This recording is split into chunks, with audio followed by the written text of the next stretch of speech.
नमस्कार दोस्तों, अगर आप कोई ऐसी स्कीम ढूंढ रहे हैं जिसका खाता खुलवाने के बाद आपको हर महीने 11,000 रुपये मिले, तो आज की वीडियो आपके लिए बहुत ज़्यादा इंपॉर्टेंट होने वाली है क्योंकि आज के वीडियो में हम बात करेंगे पोस्ट ऑफिस की MIS यानी मंथली इनकम स्कीम के बारे में। और इस स्कीम की खास बात यही है, अगर आप इस स्कीम में एक बार इन्वेस्ट कर देते हो तो आपको हर महीने इस स्कीम से 11,000 रुपये मिल सकते हैं। और ये कोई ऐसी फ्रॉड स्कीम नहीं है, ये एक भारत सरकार की स्कीम है, यानी कि आपको जितने रुपए मिलने होंगे वो आपको 100% भारत सरकार की गारंटी के साथ हर महीने मिलेंगे। आप इसको चाहें तो पोस्ट ऑफिस की वेबसाइट पे जाके भी चेक कर सकते हैं। तो आइए जानते हैं इस मंथली इनकम स्कीम के बारे में सब कुछ और जानते हैं कैसे आपको ये पैसे मिलेंगे। तो सबसे पहले तो हम इस वीडियो में जानेंगे कि कौन कौन इस स्कीम का खाता खुलवा सकता है। उसके बाद हम ये जानने वाले हैं कि इस स्कीम में आप कितने रुपए जमा करने होंगे, यानी कम से कम कितने और ज़्यादा से ज़्यादा कितने रुपए इस स्कीम में आप जमा कर सकते हैं। फिर हम बात करेंगे कि इस स्कीम की जो लेटेस्ट इंटरेस्ट रेट है वो क्या है और उस ब्याज दर के हिसाब से आपको कितने रुपए इन्वेस्ट करने पर कितने रुपए मिलने वाले हैं। सारी चीज़ें हम कैलकुलेटर की मदद से कैलकुलेट करके देखेंगे। फिर देखेंगे, मान लीजिए आपने खाता खुलवा लिया, अगर आप चाहते हो कोई कंडीशन ऐसी आ गई है कि आपको बीच में बंद करवाना पड़ जाए तो क्या खाता बीच में बंद हो जाएगा और कैसे होगा। उसके बाद हम जानेंगे, क्योंकि 5 साल की स्कीम है, कि 5 साल के बाद आपको ये सारे पैसे कैसे मिलेंगे और टैक्स की छूट आपको इस स्कीम से कैसे मिल सकती है। तो आइए बिना देरी करते हुए जानते हैं पोस्ट ऑफिस की इस MIS स्कीम के बारे में सब कुछ बिल्कुल आसान भाषा में।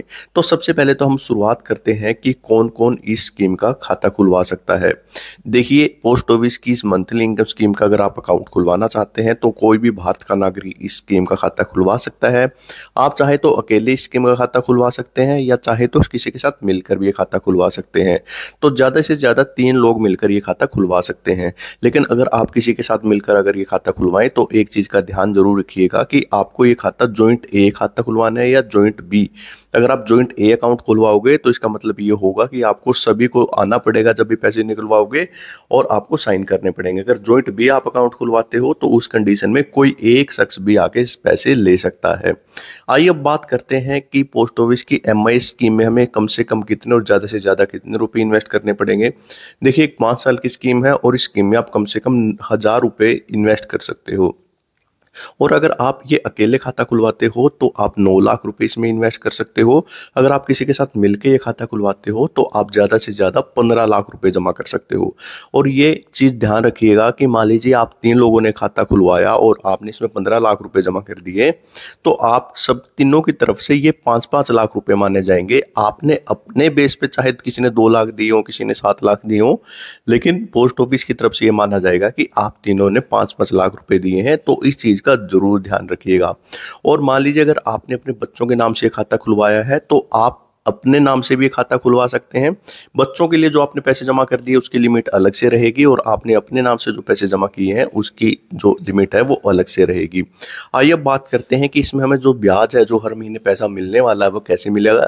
देखिए, जो भी पैसे हम इस स्कीम में इन्वेस्ट करेंगे उसका जो भी ब्याज बनेगा वो हमें हर महीने मिलता रहेगा। वो आपका जो सेविंग अकाउंट होगा पोस्ट ऑफिस का उसमें आ जाएगा, या आपके पास कोई बैंक अकाउंट है तो आप ये ब्याज उस बैंक अकाउंट में भी ले सकते हैं। उसके लिए आपको पोस्ट ऑफिस में जाकर ECS फैसिलिटी के बारे में बताना होगा और ECS करने के बाद आपका जो ये पैसे हैं आपके सीधे बैंक अकाउंट में आ जाएंगे।